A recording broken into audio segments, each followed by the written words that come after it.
Hello there, and welcome back to War Thunder. So for your pleasure today, I have really two hot premiums in one video for your pleasure.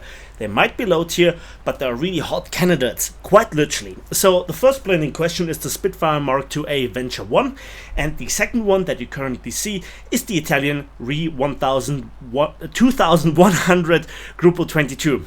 Don't worry, I'm in a real hurry. Currently the weather in Germany has gone down, so it has rained a lot, and that means the water level in the river nearby is rising, and that means catfishing. So let me just do the video for your pleasure, and then I'm out here. So first of all, both planes are relatively similar in what they do, what their advantages are, but also their limitations. Let's begin with the RE 2100. And the thing is, it has some problems with its engine.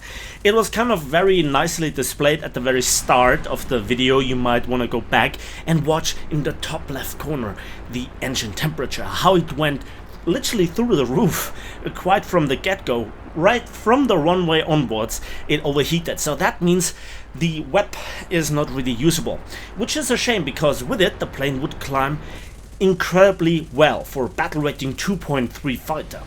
And you know, overall the plane has two issues. The one is the engine with its overheat problem, the other one being the firepower, which might become apparent in this video a little bit.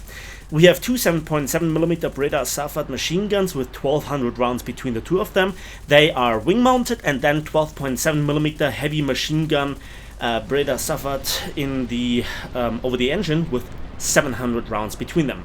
They don't have the best trajectory, the best muzzle velocity, the best damage output, and so you kind of see where this is going. Heavy targets such as bombers or very tough fighters such as Corsairs, you have a lot of trouble actually putting down, and that is a little bit of a shame, because other than this, the plane climbs really nicely, it dives really nicely, although you have to really watch that compression from 550 kilometers per hour onwards, and it turns just remarkably well, especially at 450 kilometers per hour. If you use then quickly the combat flaps, it just loops around like you wouldn't believe. Another thing is why I am talking here about those low tier premiums is because they're dirty cheap, but they're fully functional, and they make you quite a lot of civil lines. Both of the described planes are exclusively usable in RRB, because for maybe anti-CAS work in tank RB, but in RRB you gain the most civil lines, in my opinion. If you get 2 or 3 kills, somewhere in that region of that, you get for both planes with a premium account roughly somewhere in the region of 70 to 80,000 civil lines, as you will see in the post-battle results. That is down to because they have surprisingly high civil line modifiers at the moment. 2.2 times 2.0 for the civil line modifier of the RE 2001 Gruppo 22, and obviously a RP modifier of 1.24. That is not the very best, but always remember that the highest civil line modifier is usually reserved for significantly more expensive planes, and then it is 2.7. If you then get the same amount of kills, that is then debatable. Now, you don't get all the kills with them, but those planes also teach you quite some very interesting lessons. First of all, try to make use of position, stick with your team, be opportunistic, just use this furball technique, and don't immediately go into a turn fight. Wait it out, have patience, be not the first one in the fight. There are planes that you in theory can outclimb, but again, the overheat issues are really there. So as you can see, I'm constantly in the red here, and even with manual engine control, you cannot control the oil radiator, and that's the one that actually gives you all the problems. So after a while, you also get into the region where the critical engine temperature drops. So you have then this constant spiral of having to lower the throttle more and more and more to not get into the overheat. So you have basically an internal clock that tells you that at some point you you really have to return to the airfield, rearm, refuel, and also reset kind of the internal clock of the engine. Yes, on snowy maps it's better, but overall it is an issue.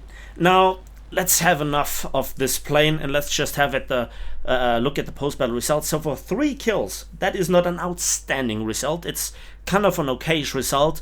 82,000 civilians and 12,000 RP. That's pretty good, I'd say. So now let's have a look at the Spitfire. And again, it is shown here this time on a snowy map. So we have less of the overheat issues. In general, this plane is significantly better controllable with the manual engine control, but again, you shouldn't be the first in the fight. And it's just a beautiful plane that I really, really love to throw around in the skies of War Thunder. This is what made War Thunder strong in the beginning. This is what made War Thunder this outstanding game that it began with aircraft. Things like, you know, tanks and ships, they came a long time after that. And there you could see one of those techniques with this plane: energy fighting, trapping unexperienced players. And again, a Zero is more maneuverable than you are in a pure turning fight, but you not always have to engage the enemy under their terms. So again, let's talk quickly about the Spitfire Mark II-A Venture 1. It has a slightly higher battle rating of 2.7, and therefore it has more armament. And while the 7.7mm Browning machine guns, of which you have 8 with 2,800 rounds between them, are all wing mounted, they are not the best and most powerful of them. However, quantity has kind of a quality of its own, so you kind of have a higher chance of pilot sniping or scoring a critical hit on an engine part that in the long run will force the enemy to go out of the fight. But you can actually run out of fuel quite quickly. Of bullets, sorry. For the lols, I think I tried here the tracer rounds, but 7.7s are not really outstanding. In fact, I kind of miss the oomph that other machine guns bring with them. American 50 cals, the Swedish 13.2s, hell, even the German 7.92 would be a harder hitting gun system. Hell, I would go as far as to say that even the German 13mm would be better. But that's just me. Now, again, the overall package is nice. If you can work around the overheat, if you can work around the issues with the gun systems, those planes are a nice experience. And you can earn civilians to kind of afford your high tier experience, and you also have a nice relaxed time from high tier. Because why should you eat yourself up in the grind when you can have fun at low tier? Because at the end of the day, don't get sucked into the grind. Just enjoy those planes, and this plane in particular. And yeah, there you can see a few of the issues. I let that clip deliberately in. So I love War Thunder low tier planes, just like I love low tier tanks and to a certain degree low tier ships. I think it's just where it's just a easier time.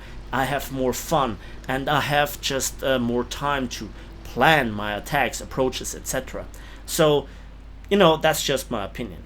And effectively, I have to say that those planes don't cost you an arm and a leg, and the Civilian modifier, to come back quickly on the Spitfire, is a touch higher with 2.5 times 2.0. That's even closer to the maximum Civilian modifier of 2.7, and 1.3 as a modifier for RP. Again, they don't cost too much, but they are limited with their grinding potential, they are limited with their engine overheat issues, and also their firepower. But when they work, they are a lot of fun. And you know what? Let's now have a quick look at the post-battle results for that Spitfire. Quite nice, isn't it? And that's it for me today. So thanks for watching, thanks for listening. Please give this video a like with it, subscribe if you want to see more, and we'll see each other on the battlefields, on the waves, and in the skies of War Thunder.